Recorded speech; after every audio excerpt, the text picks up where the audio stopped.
my reading friends. I am really excited to be hanging out with you again. I have been thinking of some books that I really wanted to share with you. Now, these are books that, as a Jane Austen fan, and that aspect of romance that we get from the books and is even really more highlighted in the movies, these are books that I love. If I had a Jane Austen fan come to me and say, I am looking for something written that is contemporary and gives me that same feel as a Jane Austen story, these are the books that I would recommend to them.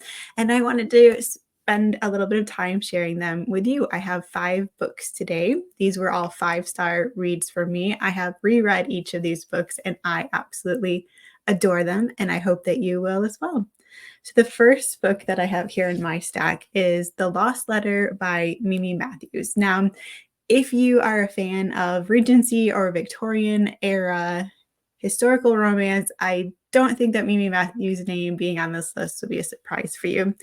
The Lost Letter really gives persuasion vibes to me. We have lost love. They have years go by where they're apart.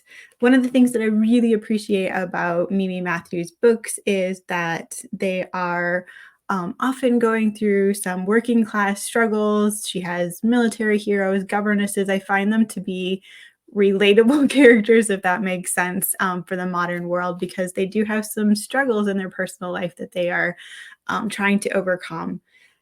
This book is gorgeous. As you can see, it's not too bad of a read. So it's like the perfect sit down for a cozy long afternoon and don't get up until you finish it reading it sort of book. But The Lost Letter, I would highly recommend.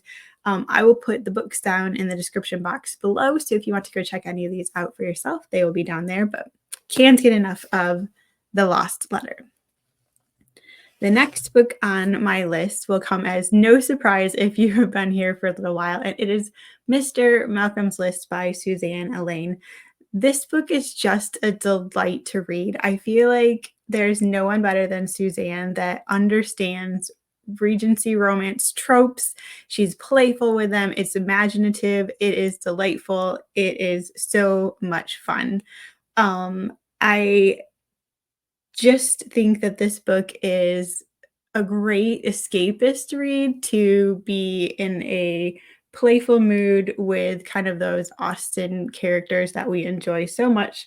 And Mr. Malcolm's List, the book and the movie, are just so much fun to enjoy. It says, "Move over, Mr. Darcy. There's a new man in town." It plays on the idea of Mr. Malcolm, obviously, is our hero, and he has a list of the ideal woman. It gives shades of Mr. Darcy and his ideal woman that he is looking for. And I think it would be a book that you will enjoy if you enjoy Jane Austen. The next book, you will have to forgive me, I do not have a pretty copy of this book. I had only read this in ebook, and then I saw this at a library sale, and I really wanted to have a paperback copy, so I grabbed this because it's a little bit hard to get your hands on. You might find it at the library, and I'm sure used book sales you can find it as well. Again, really easy read to pick up and enjoy in an afternoon. It is A Matter of Class by Mary Balogh. This book is truly one of a kind. It is a book that you will read the first time and never be able to read it in the same way again, even though you will want to reread it. I can't go into too much detail without giving spoilers away, so I'm not going to, because I want you to read this book and I want you to enjoy it. And then I want you to come back and let me know if you loved it as much as I did. It is a Regency romance. It is so much fun. It is just truly, I can't say this enough, of a one-of-a-kind book to enjoy. The next book on the list is Her Heart for a Compass. This is a hefty book. This makes up for the other 2 smaller reads. This is written by Sarah Ferguson. I'm sure you're all familiar with the Duchess of York. This book, I was not sure what to expect going into it, because I think many times you see a book written by a person of celebrity and you kind of temper your expectations. I adored this book. It's just so good.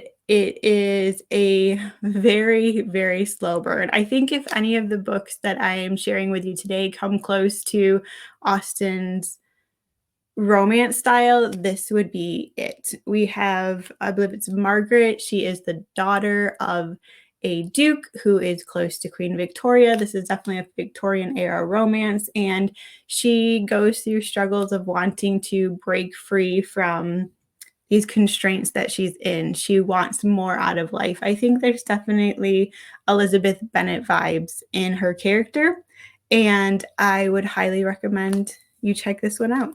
I will say there was a second book, and I cannot remember the title right now, but I wasn't as big of a fan. I definitely think Her Heart for Compass was my favorite.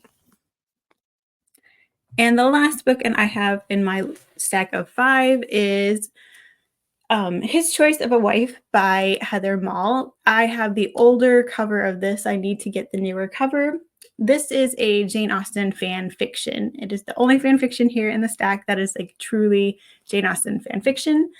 What I love about this book is that it gives you these sort of moral questions to ask, and Mr. Darcy is asking them of himself at the same time. And it is one of my favorite adaptations because I really think it shows off Darcy's character in a great way. Some of the attributes of why he is so popular, and that way you love Mr. Darcy, is I think he's willing to look internally and ask questions of himself and not be so stuck in his mindset. Obviously, we see the change, Pride and Prejudice, and they're both kind of wanting to be better people and questioning if the critiques of themselves need to be internalized, understood, acted upon. And this book really digs into some things that has Darcy asking himself, is he judging other people in the same way that he should be? Does he need to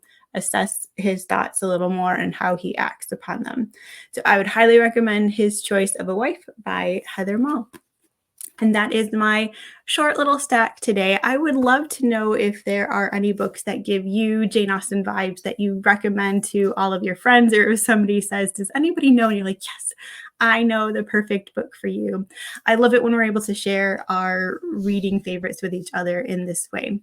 If you are not part of our Jane Austen Literacy Foundation community yet, I did want to let you know we've unlocked a new feature, and that is our chat with Caroline in our community, and it is only in our Patreon community part of our app. Caroline Jane Knight is the founder of the Jane Austen Literacy Foundation, and she is also the 5th great niece of Jane Austen and the last of Austen's nieces to grow up in Chawton House. So she has a really unique perspective to share with us, and she has graciously said that she would be a part of our chat, and you can ask her any questions that you have on there pertaining to Austen. Does not need to be book related or about herself. I'm sure she's an open book and she is willing to share. So we're having a lot of fun over there. Also, for this month, we are reading Finding Margaret Fuller for our book club. If you enjoy historical fiction, come and check out what we got going on over there. We also have, I just did a YouTube video sharing what books we will be reading for our book club through the rest of the year. So you can take a peek at that and see if that's something that you would like to join us with as well. I wish you happy reading. I will see you in the next video. Take care. Bye.